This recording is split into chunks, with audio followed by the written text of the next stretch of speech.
안녕하세요. 부자 오빠입니다. 오늘 삼성전자가 4.4% 급등을 하면서 5만 원대를 회복했습니다. 종가 52,100원으로 마무리를 했습니다. 외국인이 최근에 잠깐 돌아왔다가 다시 빠져나가고 있습니다. 5거래일 연속 순매도를 하고 있네요. 최근 5일 중에 오늘 외국인이 제일 많이 팔았네요.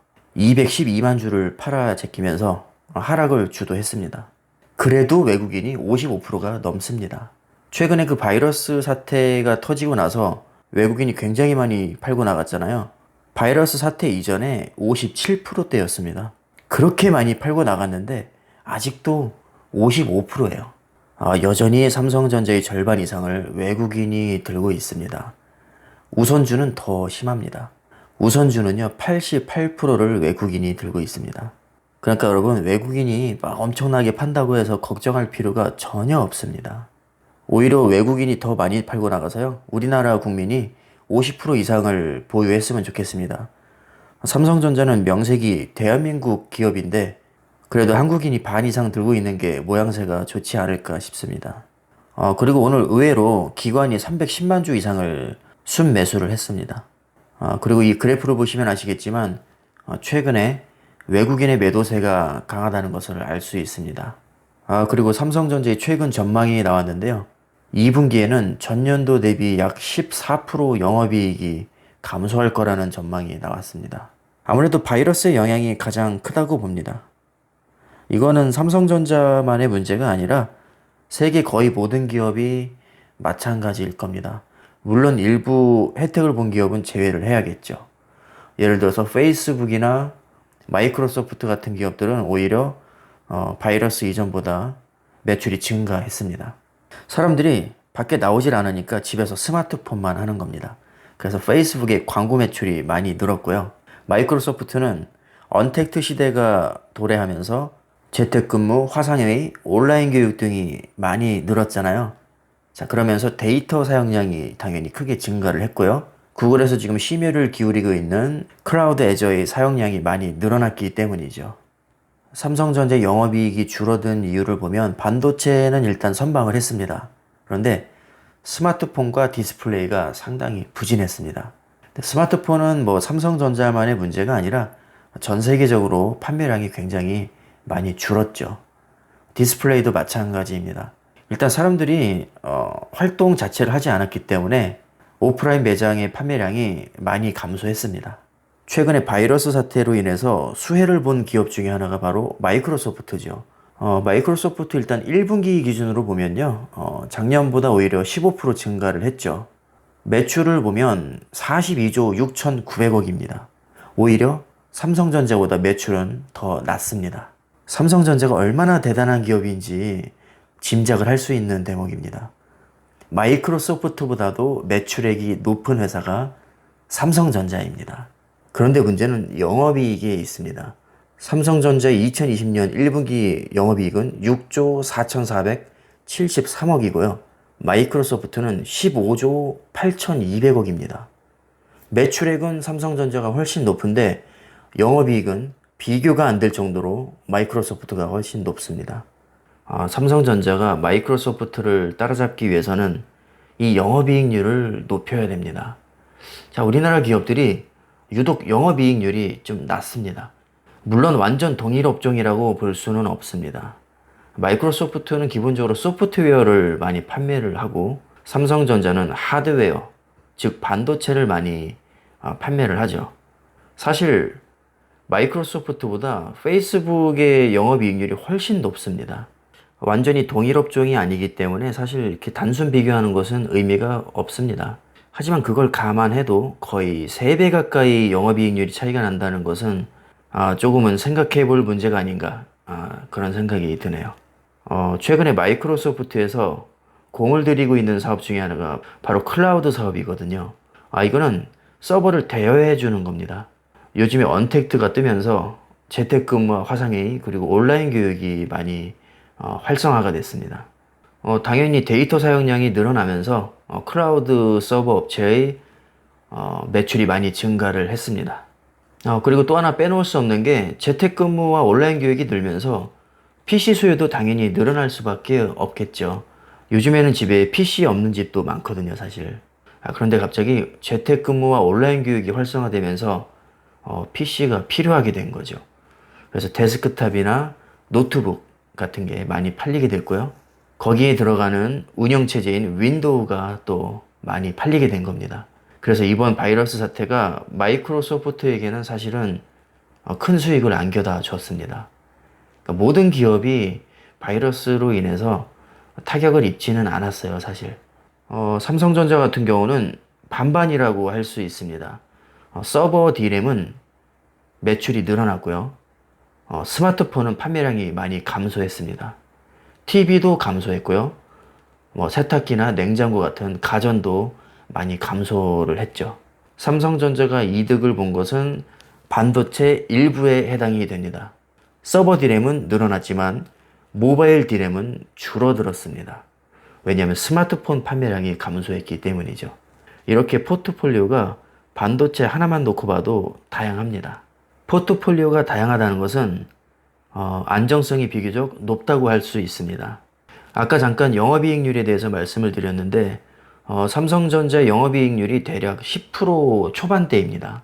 그리고 마이크로소프트는 30% 중후반대를 기록을 하고 있는데요. 굉장히 많이 차이가 나죠. 사실 10%가 넘어가면 그렇게 낮다고 볼 수는 없습니다. 하지만 워낙에 그 미국 기업들이 영업이익률이 높아요. 또 하나 변수가 있다면 삼성전자의 영업이익률은 반도체만 계산한 것이 아닙니다. 스마트폰과 가전까지 합쳐서 한 것이기 때문에 반도체만 놓고 보면 사실 이거보다는 훨씬 높게 나옵니다. 그리고 삼성전자 하면 가장 먼저 떠오르는 게 바로 D램입니다. 지금의 삼성전자를 있게 한 1등 공신이 바로 D램이라고 할 수 있는데요. D램은 거의 모든 기기에 다 들어갑니다. 노트북, 스마트폰, 그 다음에 데스크탑 PC, 클라우드 서버 모든 것에 다 D램이 들어갑니다. 이번에 바이러스 사태로 인해서 온라인 수요가 늘면서 D램의 수요량도 늘어나게 됐죠. 그래서 D램의 세계 최강자라고 할 수 있는 삼성과 하이닉스가 재미를 좀 많이 보고 있습니다. 좋은 소식이죠.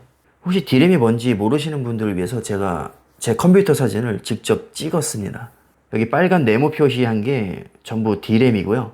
총 4개의 D램이 제 컴퓨터에 들어있습니다. 제가 보기 편하시라고 노란색 화살표로 표시를 했습니다. 용량은 4기가짜리고요. DDR4 메모리입니다. 4기가짜리가 4개 꽂혀 있으니까 총 16기가의 D램을 현재 사용 중입니다. 노트북에 들어가는 램은 이것보다 훨씬 더 작습니다. 그리고 스마트폰에 들어가는 D램은 노트북에 들어가는 D램보다도 훨씬 더 작죠.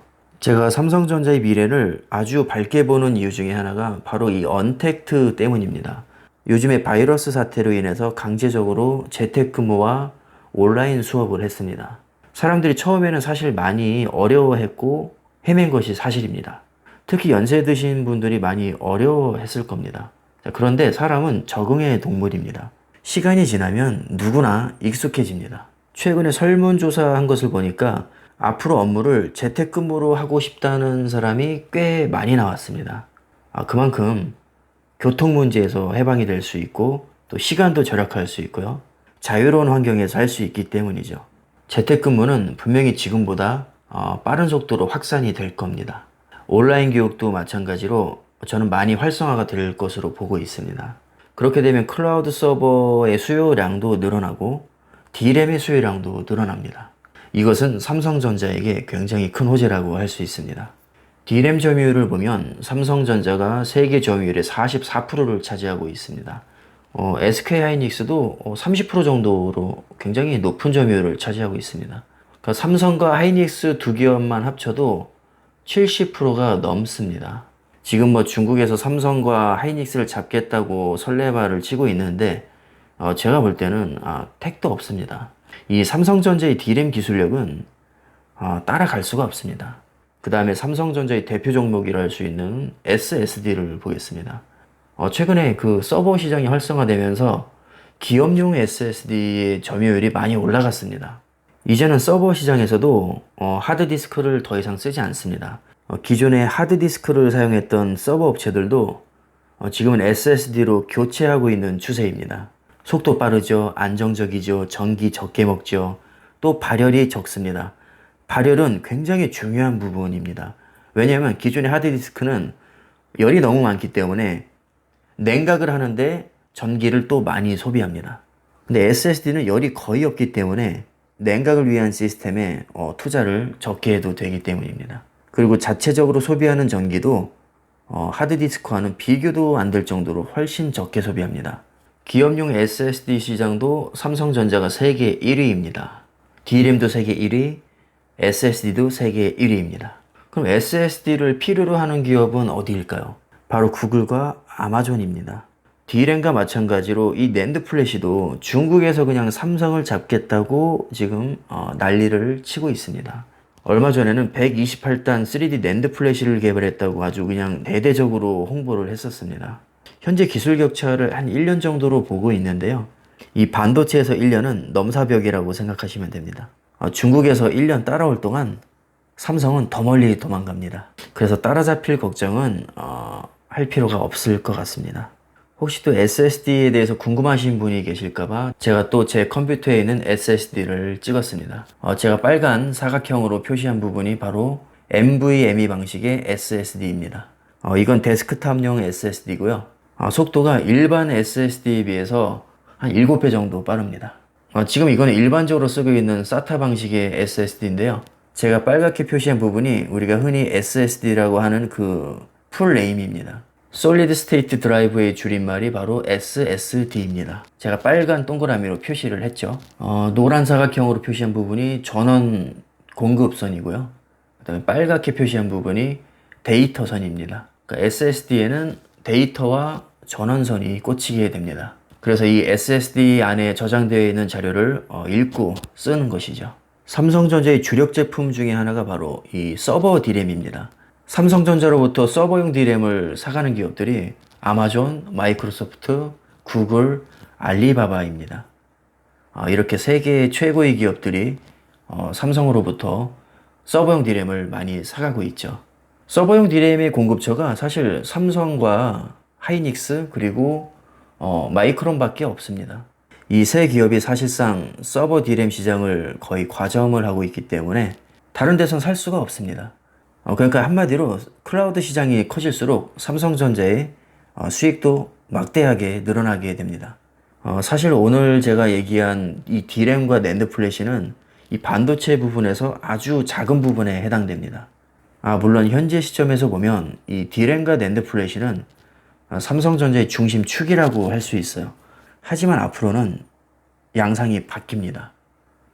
D램이나 낸드 플래시보다는 시스템 반도체 쪽으로 삼성전자는 더 많은 돈을 벌 것입니다. 그렇다고 D램과 낸드 플래시를 등한시한다는 얘기는 아닙니다. 세계 1위를 여전히 유지를 하면서 지금은 미약하지만 앞으로 10년, 20년 후에는 시스템 반도체로 현재의 D램과 낸드 플래시 수익을 뛰어넘겠다는 그런 계획을 가지고 있습니다. 만약에 그 계획대로 된다면 삼성전자의 주가는 10배 이상 오른다고 봅니다. 저는 분명히 그렇게 될 겁니다. 혹시 제 영상을 지금 처음 보는 분이 계시다면 제 영상 몇 개만 찾아보셔도 삼성전자가 얼마나 대단한 기업인지 아실 수 있을 겁니다.